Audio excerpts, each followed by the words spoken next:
A very warm welcome everyone. ये इस time पर इतनी हीट वेव्स आ क्यों रही हैं? Is this heat wave normal? Let's understand कि इंडिया में मॉनसून्स के पहले किस किस टाइम पे किस किस जगह पर हीट वेव्स नॉर्मली आती हैं। What is the reason for these heat waves going on in North India right now? क्या इसमें एल नीनो का रोल है? क्या इसमें वॉर का रोल है? क्या ये नॉर्मल टाइमिंग पे आ रही है? क्या ये नॉर्मल प्लेस पे आ रही है? To understand all of that we need to understand a few basic things. तो एक बार आराम से हम इस पूरे पैटर्न को समझते हैं कि प्री मॉनसून्स के टाइम पर हमारी हीट वेव्स कहां आनी चाहिए, अब कहां आ रही हैं, are they normally on time, are they late, और हमारे मॉनसून का प्रोसेस स्टार्ट होने के बाद फिर second set of heat waves कहां पर आती हैं। In order to understand that हम कुछ बेसिक्स को एक बार आराम से रिवाइज करते हैं, राइट। तो बेसिकली हमारी जो सब ट्रॉपिकल जेट स्ट्रीम है वो नॉर्थ इंडिया के ऊपर विंटर्स के टाइम पर होती है, एंड जैसे जैसे समर्स में सन नॉर्थवर्ड्स आता है वो बेसिकली सब ट्रॉपिकल हाई प्रेशर बेल्ट को नॉर्थवर्ड शिफ्ट करती है।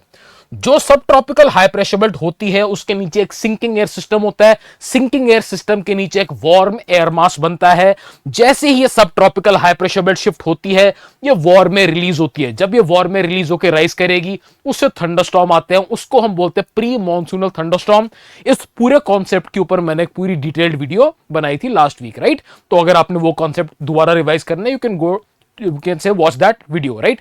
अभी के लिए I am going to focus on that heat wave कि ये सब ट्रॉपिकल हाई प्रेशर बेल्ट के नीचे क्या चीज होती है, राइट। सो बेसिकली हो क्या रहा है नॉर्मली एक सब ट्रॉपिकल हाई प्रेशर बेल्ट के नीचे what will you find? A sinking air system. For example ये अर्थ का सरफेस है, ऊपर आपके पास सब ट्रॉपिकल जेट स्ट्रीम है जो आपकी वर्टिकल मियांडरिंग कर रही है, यहां पे उठ रही है, यहां पर नीचे वर्टिकली मियांडरिंग हो रही है। वर्टिकल मियांडरिंग की वजह से होएगा क्या? एक बड़ा पावरफुल पुश लगता है, राइट।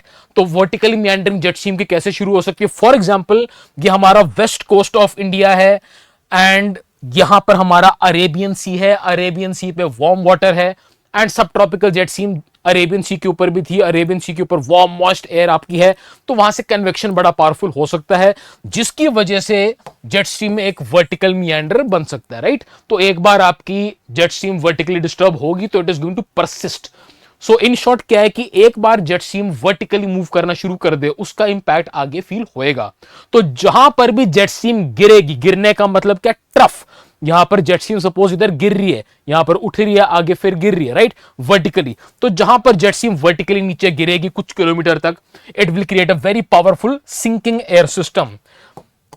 जो ये सिंकिंग एयर है, अर्थ का सरफेस और अर्थ के एटमॉस्फेयर में बेसिक फर्क क्या है कि जितना आप सरफेस से दूर जाओगे वॉल्यूम बड़ा है, तो एयर जब सिंक करती है it is literally entering a tighter volume, वो एक कम जगह में आ रही है। तो इसलिए सिंकिंग एयर के पार्टिकल्स पास आते हैं। जब पास आएंगे तो हर मॉलिक्यूल की अपनी एक वाइब्रेशन है, that is called temperature, it's energy. जब ये सारे पार्टिकल्स पास आते हैं तो ओवरऑल क्या होता है? हीट ऐड नहीं होती लेकिन collective energy per unit volume बढ़ जाता है, उसको बोलते हैं एडियाबैटिक हीटिंग। तो ये एयर अपने आप में बड़ी वार्म है। लेकिन जो सरफेस एयर है, सरफेस एयर जिस सरफेस पे प्रेजेंट है उसका कैरेक्टर अक्वायर करेगी, राइट। तो यहां पर सपोज एयर थी, वो एयर भी वार्म है लेकिन ये एयर सिंकिंग एयर से ज्यादा वार्म नहीं हो सकती। फॉर एग्जांपल यहां पर टेम्परेचर अभी 30 डिग्री है, 40 डिग्री है, बट आपकी जो सिंकिंग एयर है ये रफली आपका 10 डिग्री पर किलोमीटर इसका rate of increase of temperature हो जाता है। अगर ये 12 किलोमीटर से भी डिसेंड कर रही है you can understand the rate of increase of temperature, right. तो डेफिनेटली ये वाली sinking air is more warm. In short sinking air इससे मिक्स नहीं होगी। अब ये नॉर्थ इंडिया है, सपोज अभी जेट स्ट्रीम का ऊपर ट्रफ बना हुआ है, यहां पर होएगा क्या? ये वाली जो एयर है वार्म होकर राइज करना चाहेगी, इसने कुछ हीट ऑब्जॉर्ब करी, it will try to rise. लेकिन सिंकिंग एयर सिस्टम इतना पावरफुल है ये इसको वापस से सिंक करवाएगा नीचे। क्यों सिंक करवाएगा? क्योंकि ऊपर सिंकिंग एयर आ रही है, उसका टेम्परेचर आपको और ज्यादा है, ये मिक्स नहीं होंगी, it is going to force it back. तो ये वार्म एयर जब राइज करेगी it will be force back. जब ये वापस सिंक करेगी it will be force to undergo more heating, adiabatic heating. जब ये एयर सिंक करेगी फर्दर, ये थोड़े से डिस्टेंस में सिंक कर रही है एंड सिंक करने के बाद इसका टेम्परेचर फिर इंक्रीज होएगा। जब फिर इंक्रीज होएगा it will again try to rise. जब ये राइज करेगी again it will be met by the sinking air above. ऊपर वाली वार्म सिंकिंग एयर इसको फिर से दबा देगी। जब फिर से दब जाएगी, सिंक करेगी, तो इसमें फिर और एडियाबैटिक हीटिंग होगी और एडियाबैटिक हीटिंग होने के बाद और वार्म होने के बाद फिर से राइज करेगी। तो ये साइकिल चलती रहेगी। हर बार जब दोबारा सिंक करेगी, थोड़ा टेम्परेचर बढ़ेगा, wave after wave of warmer air. जब आप एक जगह के ऊपर जेट स्ट्रीम का ट्रफ बना देते हो, यह ट्रफ कुछ दिन तक उस एरिया पे रह सकता है। इस ट्रफ की वजह से ये जो गिर रही है जेट स्ट्रीम, इसके नीचे जो वार्म एयर मास बन रहा है उसकी repeated heating wave by wave होती रहेगी, which is why it is called heat waves, right. Normally अगर आप देखिए, नॉर्मली ये चीज इंडियन लैंड मास पे होनी चाहिए। आप कोई भी पुराना ईयर उठा के अगर देखोगे, राइट, तो आपकी ये स्प्लिटिंग नॉर्थ इंडिया के ऊपर होती है, not because of Himalayas, right. ये भी पूरा मैकेनिज्म मैंने आगे बता रखा है। बट अगर आप प्रेजेंट सिचुएशन देखोगे तो ये स्प्लिटिंग हमारी शुरू कहां हुई है? Over the Arabian peninsula war zones में। इन शॉर्ट, आपने जेट स्ट्रीम को स्प्लिट कहां कराना है? जो आपका स्प्लिटिंग का पार्ट नॉर्थ इंडिया पे होना चाहिए था, वो कहां पर शुरू हो रहा है आपका? Over the zone of Wars. So normally इस टाइम पर प्री मॉनसूनल सीजन पे होता क्या था कि जेट स्ट्रीम की स्प्लिटिंग शुरू होती थी around the Indian land mass, जिसकी वजह से यहां पे jet stream was forced to rise, Arabian sea के ऊपर से it was forced to rise. Trough कहां बनता था? Over our eastern states. So normally pre monsoonal के टाइम पर जो पहली सेट ऑफ हीट वेव्स आती थी, राइट, आपके मार्च अप्रैल के टाइम में आनी है, वो कहां पर होती थी? ओडिशा, असम, वेस्ट बंगाल, झारखंड, बिहार। यहां पर आप किसी भी साल को उठा के देख लो, इस टाइम का न्यूज़पेपर आपको इन्हीं स्टेट्स में हीट वेव्स की न्यूज आएगी, राइट। बट अभी तो नॉर्थ वेस्ट इंडिया पे चल रही है। What has changed? जो स्प्लिटिंग हमारी इंडियन लैंडमास पे स्टार्ट होनी चाहिए थी, कहां शुरू हो रही है? वे टुवर्ड्स आर वेस्ट, जिसकी वजह से क्रेस्ट कहीं और बना, ट्रफ कहीं और बना। नॉर्थ वेस्ट इंडिया पे हीट वेव का इंपैक्ट ज्यादा फील हो रहा है इस टाइम पर। अब आपने ये भी सुना होगा कि एक सुपर एल नीनो नाम की चीज भी चल रही है। क्या उसका इससे कोई लिंक है? Will talk about that as well. But एक बार मैं हीट वेव्स का आपको आइडिया दोबारा दे दूं।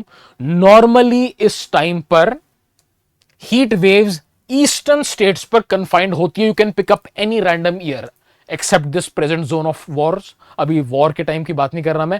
अगर आप कोई भी साल उठा के देखोगे, आपको मार्च टू अप्रैल के बीच में 100% इन्हीं 4-5 स्टेट्स में हीट वेव मिलेंगी प्री मॉनसूनल, क्योंकि दैट इज द लॉजिकल वे कि कहां पर मिलनी चाहिए। बट ये स्प्लिटिंग अब आपकी शुरू हुई है due to zone of wars. क्यों? अब सपोज मैं जेट स्ट्रीम हूं, आई एम मूविंग ईस्टवर्ड्स, यहां पर आगे क्या जोन ऑफ वॉर आ गया, बड़ा पावरफुल कन्वेक्शन आया, that entire area is burning, it has force me to split. जब जेट स्ट्रीम स्प्लिट होएगी तो थोड़ी सी आपकी वर्टिकल राइज भी करेगी, क्रेस्ट बनेगा, ट्रफ्स बनेंगे। सो जो क्रेस्ट बनना चाहिए था अरेबियन सी पे, कहां बन गया? Thousands of kilometres towards the west. तो जिसकी वजह से ये बंगाल पे ना गिर के नॉर्थ वेस्ट इंडिया पे गिरनी शुरू होगी। Now you need to understand this thing very carefully. Heat wave का फायदा और नुकसान क्या है? नॉर्थ इंडिया में आपका खारिफ क्रॉप सीजन स्टार्ट होने वाला है, वाटर इंटेंसिव सीजन होता है, मॉनसूनल डिपेंडेंस होती है आपकी, राइट। एंड यहां पर आपका क्या हो रहा है? ऑलरेडी अंडर वाटर हमारे ground water is already very stressed. तो यहां पर इस हीट वेव से नुकसान क्या होगा? आपका जमीन से पानी सूख जाएगा बिल्कुल, और राइट। लेकिन इसका प्लस पॉइंट क्या होएगा? जितना वार्म एयर मास बनेगा, इसने एस्केप करना ही करना है। जेट स्ट्रीम आज नहीं तो कल मूव करेगी। जैसी मूव करेगी, बड़ी पावरफुली राइज करेगी। जब पावरफुली राइज करेगी तो प्री मॉनसूनल थंडरस्टॉर्म आएंगे। अभी प्री मॉनसूनल थंडरस्टॉर्म स्टार्ट होने हैं नॉर्थ इंडिया में। It is delayed, monsoons have been delayed. El Nino is also linked to delay of monsoon. El Nino की वजह से भी मॉनसूनल सिस्टम डिले होता है, लेकिन अब वॉर की वजह से भी ये चीज डिले हो रही है, राइट। स्प्लिटिंग हमारी बहुत गलत जगह पर स्टार्ट होगी, राइट। तो जब ये राइज करेगा तो बड़ा पावरफुल पुल फैक्टर भी लगेगा, राइट। तो एल नीनो अगर मॉनसूनल विंड सिस्टम को वीक करेगा, ये भी मैंने प्रीवियस वीडियो में पूरा डिस्कस कर रखा है। अगर एल नीनो मॉनसूनल विंड को वीक करेगा तो ये हीट वेव से जो वार्म एयर मास जब एस्केप होंगे, they are going to counter it as well. It is always a tug of war between different factors affecting the Indian monsoon. तो देखना है कि भाई हीट वेव काउंटर भी कर सकती है एल नीनो के इंपैक्ट को। Now let's understand El Nino, how much El Nino is to blame for the heat wave, right. जितनी यहां पे वार्म एयर आ रही है, it is only being transported over here as well, right. El Nino का heat wave से कोई link है भी? Let's talk about that. We need to understand the impact of El Nino. अगर आप अभी इस टाइम पर एल नीनो की सिचुएशन देखोगे, no doubt powerful El Nino बन रहा है, बट अभी भी बड़ा नेसेंट स्टेज में है, right. El Nino Nino stage 1 2 अभी आपका एक्सटेंड करना है। Powerful El Nino may not overlap with the summer monsoon, हमारा जो मेन समर मॉनसून सीजन है उससे शायद एल नीनो ओवरलैप करे भी ना। बट हमारे को एक बेसिक कंसेप्ट समझना है कि क्या एल नीनो से हीटिंग इफेक्ट होता है, क्योंकि आपने हर जगह ये एक लाइन सुनी है बट आपको लॉजिकली इसका कोई एक बेस पता होना चाहिए, राइट? अगर आप देखोगे maximum people are living in the northern hemisphere, northern hemisphere में मैक्सिमम लैंड मास है, that is the main logic. And northern hemisphere में सबसे वार्म सरफेस कौन सा? North Pacific, north Atlantic. And इनके ऊपर अगर वार्म वाटर होता है, अगर यहां वार्म वाटर मिलता है, we call that as a positive AMO, Atlantic multi decadal oscillation, right? ये फैक्टर्स अफेक्टिंग इंडियन मॉनसून में टेलीकनेक्शंस का सारा एक्सप्लेन कर रखा है, you can watch that. But अगर आप थोड़ा ध्यान से इसको ऑब्जर्व करोगे, if you observe something very carefully, North Pacific has started going a little cold. हमने पिछले 15-20 साल से यह देखा है कि यहां पर एक पॉजिटिव एएमओ बना हुआ था, यहां पर गर्म पानी था, लेकिन अगर आप देखोगे तो वहां पर क्या थोड़ा सा कोल्ड फेज आ रहा है। जैसा सरफेस का टेम्परेचर होएगा एयर वैसी होएगी। इन शॉर्ट, अगर नॉर्थ अटलांटिक का पानी गर्म है, ऊपर एयर वार्म होएगी, वार्म एयर सर्कुलेट होएगी। अगर नॉर्थ पैसिफिक का पानी गर्म है, वार्म एयर सर्कुलेट होएगी। So El Nino and negative PDO, ये पूरा आगे एक्सप्लेन कर रखे हैं अलग अलग वीडियोस में, you can watch that. Factors affecting Indian monsoon, एक एक टेलीकनेक्शन पूरा डिटेल में समझा रखा है, राइट? यहां पर गर्म पानी होएगा, this air will circulate with all the cells towards the east, तो आपका एल नीनो का, नेगेटिव पीडीओ का, वार्म एयर का इंपैक्ट अमेरिकन लैंड मासेस पे ज्यादा पड़ेगा। यूएसए बोलेगा El Nino causes heating effect, क्या इसका इंडिया से कोई लिंक है? एल नीनो की वजह से इंडिया में हीटिंग हो रही है? The answer is not that much. ये न्यूज छापेंगे, people may take it blindly कि अच्छा इंडिया पे भी direct heating, I am not denying heat waves, but उसका रीजन कुछ और है, राइट? सिमिलरली जो अटलांटिक मल्टी डेकेडल ऑसिलेशन है, एएमओ है, basically north and central Atlantic, north and central Atlantic ocean का पानी अगर गर्म है, जो पिछले 15 साल से था, अब धीरे धीरे कूल फेज में जा रहा है, this is directly going to affect the land masses towards the east of it. तो इसकी वजह से हीटिंग इफेक्ट ज्यादा होएगा over our areas, right? You have to understand that, इसकी वजह से जेट स्ट्रीम के अंदर चेंजेस ज्यादा आएंगे, right? So in short, what I'm trying to say is that El Nino is still developing, अभी डेवलप होएगा। जितना एल नीनो स्ट्रांग होएगा उतना हमारा मॉनसूनल विंड सिस्टम वीक हो सकता है, लेकिन एल नीनो की वजह से यहां पॉजिटिव इंडियन ओशन डायपोल भी बनेगा। ये भी मैंने लास्ट वीडियो में पूरा एक्सप्लेन किया आपको, right? In short, L Nino की वजह से बोलना कि इस टाइम पर हीट वेव आ रही है इज रॉन्ग।